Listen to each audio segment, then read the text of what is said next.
دینی بیانات، خوابوں کی تعبیر، اسلامی وظائف اور شرعی مسائل کے لیے مفتی حیدر معاویہ خیر پوری کے یوٹیوب چینل کو سبسکرائب کریں۔ دوست کو ہی حقیر سمجھتا ہے۔ ماحول ایسا بن گیا ہے کہ ہر شخص اپنے آپ کو اچھا سمجھتا ہے، اپنے دوست کو، اپنے دوسرے مسلمان بھائی کو جو ہے وہ حقیر اور ذلیل سمجھتا ہے۔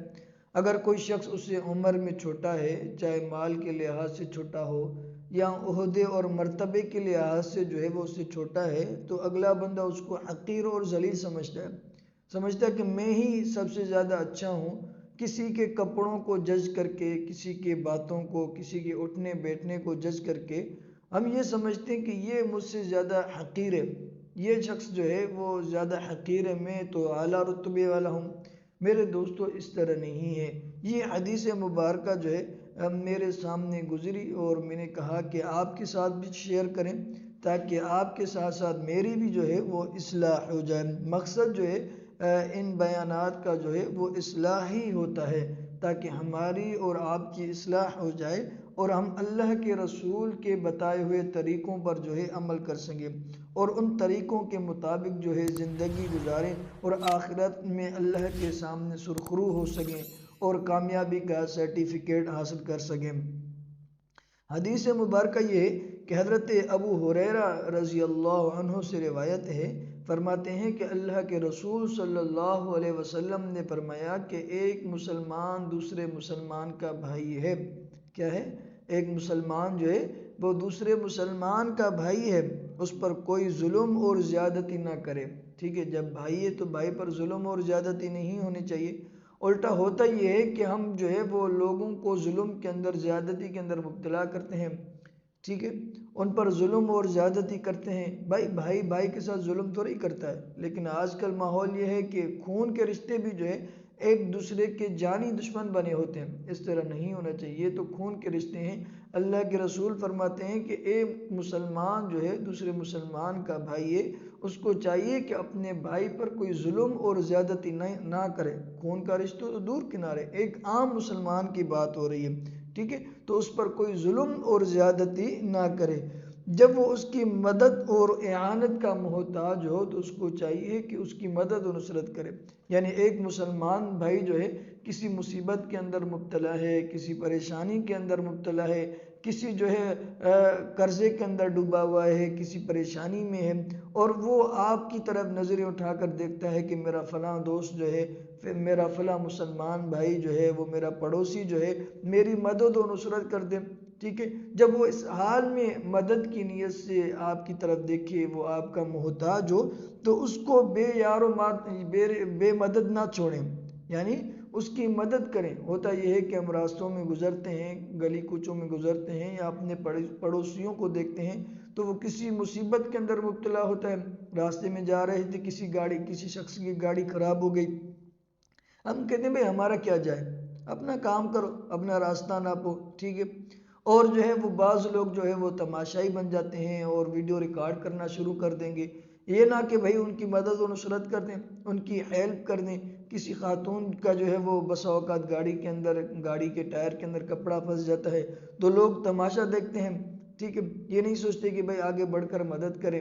ٹھیک ہے، تو ہمیں جو ہے اپنے مسلمان بھائی کی مدد و نصرت کرنی چاہیے جب وہ مصیبت کے اندر، پریشانی کے اندر مبتلا ہو اور مدد کے لیے وہ منتظر ہو، تو ہمیں چاہیے کہ ہم اس کی مدد و نصرت کریں اور اس کو حقیر نہ جانیں اور اس کو بے مدد نہ چھوڑے، یعنی اس کی مدد کرے اور اس کو حقیر نہ جانے اور نہ اس کے ساتھ حقارت کے ساتھ پیش آئے۔ یعنی اپنے مسلمان بھائی کو حقیر اور ذلیل نہ سمجھے، اپنے سے کمتر نہ سمجھے، یہ نہ سمجھے کہ بھائی میں ہی اعلیٰ رتبے والا ہوں، میں ہی بلند مرتبے والے ہوں، میں اس سے اچھا ہوں۔ ٹھیک ہے، اور اس کے ساتھ ایسا برتاؤ کرنا، اس کے ساتھ ایسا سلوک کرنا اور اس کو یہ جتلانا کہ بھائی تم جو ہے ہمارے سامنے کوئی ویلیو نہیں رکھتے، تمہاری تو ہمارے سامنے کوئی اوقات ہی نہیں ہے، اس طرح نہیں ہونا چاہیے۔ اپنے مسلمان بھائی کو حقیر اور ذلیل نہ سمجھیں۔ کیا خبر کہ اس کے دل میں تقوی ہو اور وہ اللہ کے نزدیک اس تقوی کی وجہ سے زیادہ قریب اور مکرم ہو۔ ٹھیک ہے، ہم اس کے ظاہری حلیے کو دیکھ کر اور اس کے اٹھنے بیٹھنے کو دیکھ کر، اس کے کپڑوں کو دیکھ کر ہم سمجھتے ہیں کہ یہ حقیر اور ذلیل ہے، ہم سے کمتر ہے، ہم اعلیٰ رتبے والے ہیں۔ ایسا نہیں ہے، کیا پتہ جو ہے وہ اس کا رتبہ، اس کی شان جو ہے اللہ کے نزدیک زیادہ ہو، ٹھیک ہے، وہ صاحب تقویٰ ہو، اللہ کا زیادہ محبوب ہو۔ پھر جو ہے آپ نے 3 بار اپنے سینے کی طرف اشارہ فرماتے ہوئے ارشاد فرمایا کہ تقویٰ یہاں ہوتا ہے۔ پھر آپ نے 3 بار جو ہے اپنے سینے کی طرف اشارہ کیا، آپ علیہ الصلوۃ والسلام نے جو ہے اپنے سینے کی طرف اشارہ کر کے فرمایا کہ تقویٰ یہاں ہوتا ہے۔ تقویٰ جو ہے وہ دل کے اندر ہوتا ہے، کسی کے ظاہری حلیے کو دیکھ کر، کسی کے ظاہری اٹھنے بیٹھنے کو دیکھ کر، کسی کے ظاہری باتوں کو دیکھ کر یہ جج نہ کریں، اس کو حقیر نہ سمجھیں، اس کو ذلت کی نگاہوں سے نہ دیکھیں، کیا پتہ اس کے دل کے اندر تقویٰ موجود ہو، ٹھیک ہے، اس کے دل کے اندر تقویٰ موجود ہو اور اس تقویٰ کی وجہ سے وہ اللہ کے زیادہ قریب ہو، اللہ کا دوست ہو، اللہ کا محبوب ہو، اور آپ نے اس کو حقیر اور ذلیل سمجھ لیا، اور آپ کی تو پھر دنیا بھی گئی، آخرت بھی گئی۔ اللہ کے ولی کے ساتھ، اللہ کے دوست کے ساتھ جو ہے آپ نے ان کو حقارت کی نظر سے دیکھا، اس کو ذلت اور رسوائی کی نظر سے دیکھا، تو پھر تو دنیا اور آخرت بھی تباہ ہو گئی نا۔ تو اللہ کے رسول نے 3 مرتبہ اپنے سینے کی طرف اشارہ فرمایا کہ تقویٰ جو ہے یہاں پر ہوتا ہے، دل کے اندر موجود ہوتا ہے۔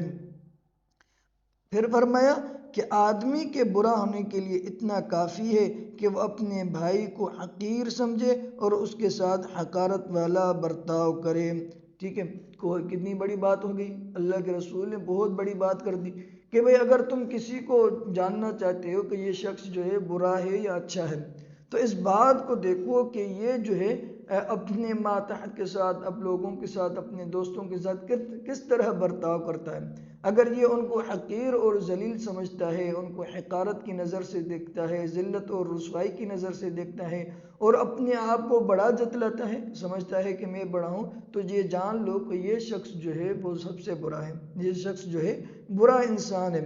تو یہ اس بات کی ہمیں اصلاح ضرور کرنی چاہیے، اور مسلمان کی ہر چیز کی جو ہے دوسرے شخص کے لیے جو ہے، مسلمان کی ہر چیز دوسرے کے لیے قابل احترام ہے، مسلمان کی جو ہے ہر چیز جو ہے وہ دوسرے کے لیے قابل احترام ہے۔